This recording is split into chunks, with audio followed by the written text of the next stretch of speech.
Whilst the hierarchy in hell under the court of the seven-headed serpent is ever-changing and shifting, there have been efforts within our world to show that hierarchy, the positions within it and who they believe, from kings to princes, from dukes to counts, rule hell. And so I thought to give you a feel for the chaotic nature of the hierarchy of hell, I would look at that in this video. So, welcome back to the trenches, and let's begin. Regarding the stability of the hierarchy of hell, the law tells us the hierarchy is anything but stable. Only Mammon is said to have held the position of the serpent head of greed almost without break for the duration of the entire Great War.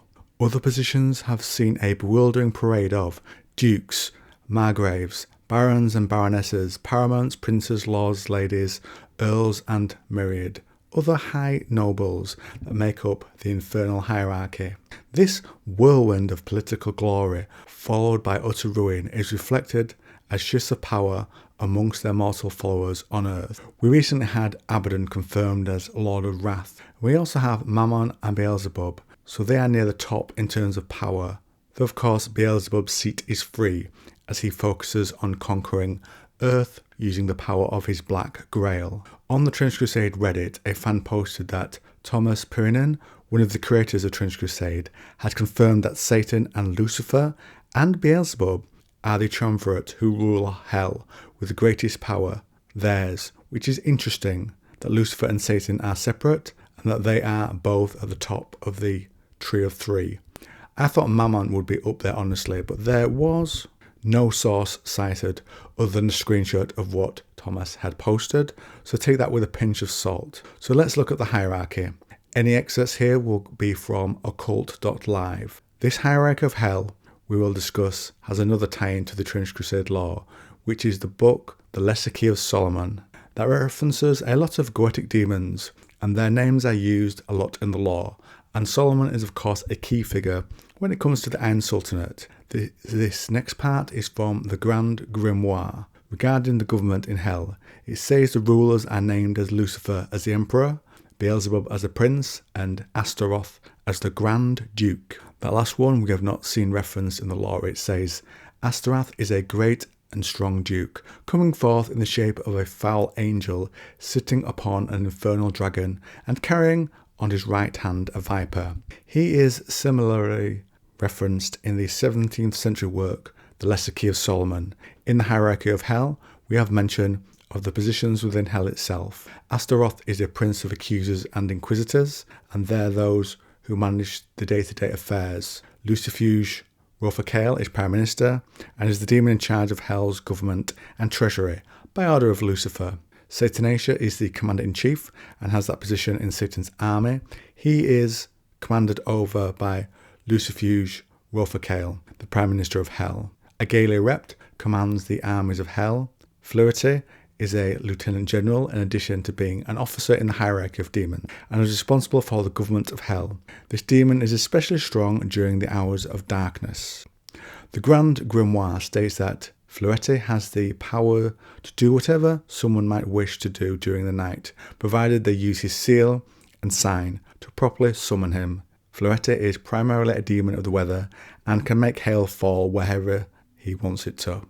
In his capacity as the Lieutenant General of Hell, he commands many other spirits, including Bathin, Person and Eligos. Sargatanas is a brigadier. He is under the command of Astaroth, and has the power to render one invisible and to transport someone anywhere. He can also open any keyhole or let you see what is going on in others' houses. This demon is skilled at teaching necromancy.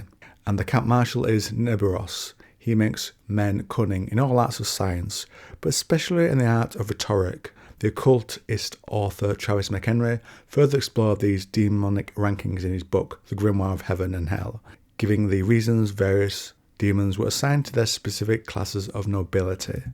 The quoted text comes from McHenry's Grimoire. The kings of hell were those angels who were closest to Lucifer, where he led the rebellion against God Almighty in heaven. They were promised their own crowns if the attack succeeded, but it did not. And when all the rebelling angels were cast out of heaven, and Lucifer was made emperor of his own infernal dominion, These angels received kingdoms of their own to rule in recognition of their loyalty. For the princes it says, these demons were powerful angels who joined the rebellion in heaven after many promises and much convincing. They did not quickly follow Lucifer, but received reward in hell according to the attributes they possessed as angels. When it comes to the dukes of hell, there were the many angels who joined the rebellion after seeing how many of the higher and more powerful angels had already begun the assault against the thrones of the mighty Creator. Most of the fallen angels were granted the title of Duke in recognition of their service to Lucifer. The role of the Marquises of Hell rebelled against God Almighty after learning of the promises Lucifer had made to the kings and princes. Because of their greed, they turned against the power of heaven and joined the forces of evil. For the counts, these demons joined Lucifer out of hatred for mankind and jealousy over God's love for man. Among them, Azazel could have joined the counts of hell, but he declined to follow Lucifer into the infernal realm and instead chose to wander the earth until the end of times, when he'll be invited to enter the kingdom of heaven again. The position of knight is assigned as Hierachy was an angel who loved magic above all, but was prevented from practicing the dark arts by the holy powers. Lucifer promised him the ability to increase his knowledge of all magical systems and to propagate them across the earth in recognition of his vow. Lucifer appointed Hierachy as his sole knight. And finally, the presidents of hell were servants to the highest angels who rebelled against God and were cast out of heaven for following their leader into battle. Because they were not directly loyal to Lucifer, they were given the lowest rank amongst the fallen angels. So let me know what you think to this law. How true do you feel it might align with the trench law? Who do you think should be top of the pile when it comes to the court of the seven-headed serpent? Let me know your thoughts, and if you like this video on Trench Crusade, you might also like this one. And I want to tell you that if you want a load of Trench Crusade videos, then why not try the Trench Crusade playlist on the channel.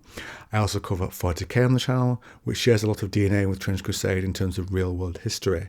Usually there's at least one video a week on both those topics out. For 40k there's a playlist for all the videos, and I've also done one focusing on the dark age of technology, where I've done a lot of digging and theorising on what it might have been like. I also covered Dune a lot in the past, and there is a playlist for that on the channel as well.